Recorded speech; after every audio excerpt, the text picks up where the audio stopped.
kailangan kong i-close yung lupa kasi binutas ko lang siya para ipasok yung mga puno. So, ayun, pansamantala dito muna kasi marami pa akong inaayos sa garden ko. Pero maraming improvement, maraming nababago.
Kailangan putulin kasi pag sobrang lago na, nalalanta siya.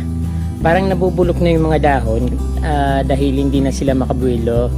So katulad na nandito, pinutol ko na siya. Nauna ko ng pinutol kasi na siya, nalalanta na. Parang nabubulok na yung mga dahon dahil sa sobrang lago. Parang ang haba na, kailangan talagang putulin para mag-regrow ulit, para gumanda ulit yung kanyang maging stable ulit yung kanyang life.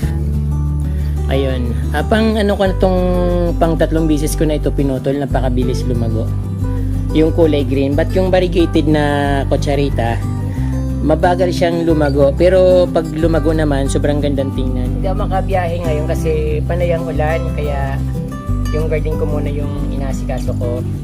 So ito yung mga mga pinutol ko. Hindi naman siya masasayang kasi itatanim ko siya dun sa side view ng bahay ni nanay. Nasasayang kasi ako pag itatapon ko lang. Ayan, matagal ko ito matagal to bago dumami. Humingi lang ako ng isang ganito, tapos nung isang pinuputol ko din hanggang sa dumami ng ganun na kadami.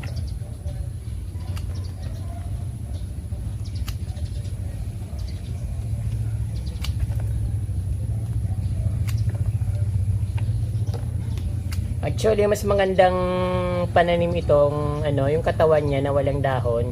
Kasi pag nagsanga siya, madami, mas magandang tingnan. Unlike dito sa pinuputol ko nito, humahaba lang siya ng humahaba. So, kailangan din putulin. Kaya lang nasasayang ako. So, itatanim ko na lang lahat ito.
After 2 months, ito na siya. Medyo payat sila kasi sobra sa tubig. Alam naman natin yung kutsarita. Gusto niya nasa init. Ayaw niyang na bababad sa tubig kaya ang papayat nila. Pero pwede siyang kunin ng pananim para pag pinutol siya, magsasanga-sanga. Then ayun, gaganda ulit siya. Ayun.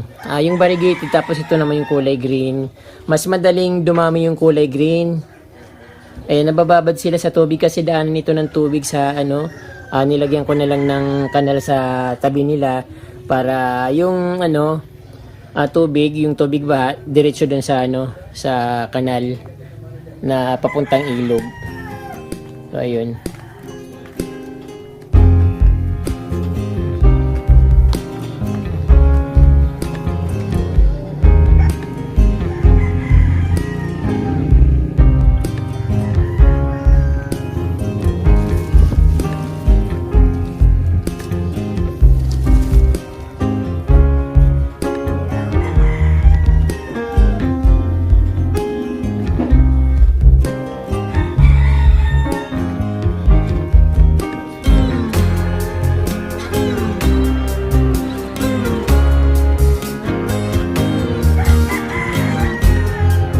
Ito na yung pinutulan ko, so ang bilis makarecover. After 2 months, makapal na naman ulit siya.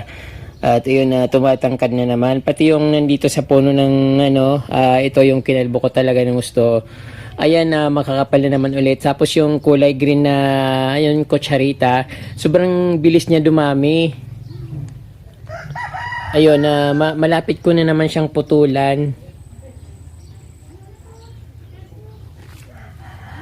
Ang hirap ang hirap i-maintain kasi minsan wala ako dito tapos biglang kakapal, hindi naman inaano ng kapatid ko pag iniiwanan ko, hinayaan niya lang. Tapos pag minsan tinutubuan na siya ng mga damo, hindi niya rin pinapakialaman. Ayan, sabay-sabay ko yung pinutol itong mga kutsarita. Ito naman yung kutsarita na kulay pula, pero hindi siya pumupula. Yung yung gitna niya lang yung parang pumupula. Yung kasi ang gusto ko yung kutsarita na medyo parang pink na pula, tapos yung variegated na na puti. Ayun.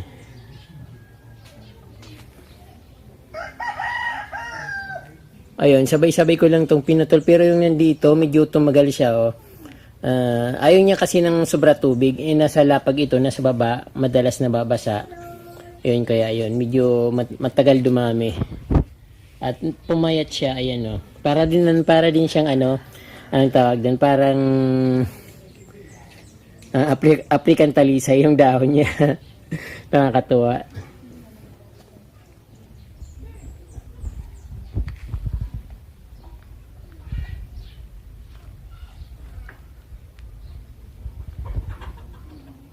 Lumalago na naman yung ko dito.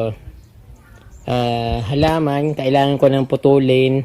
Tapos yung ko hindi gumaganda yung Eugenia plants, Eugenia na yung ordinary lang, tagal-tagal na niya. Pero ko lang yung kapromdi, parang pinutol ko lang yung sanga tapos itinusok ko sa lupa, hindi naman siya namatay.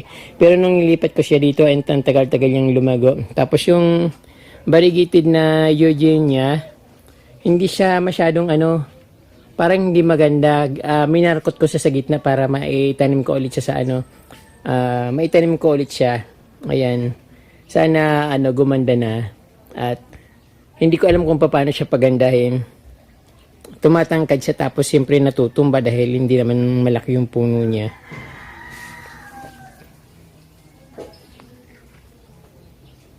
Ayun, pansamantala dito muna.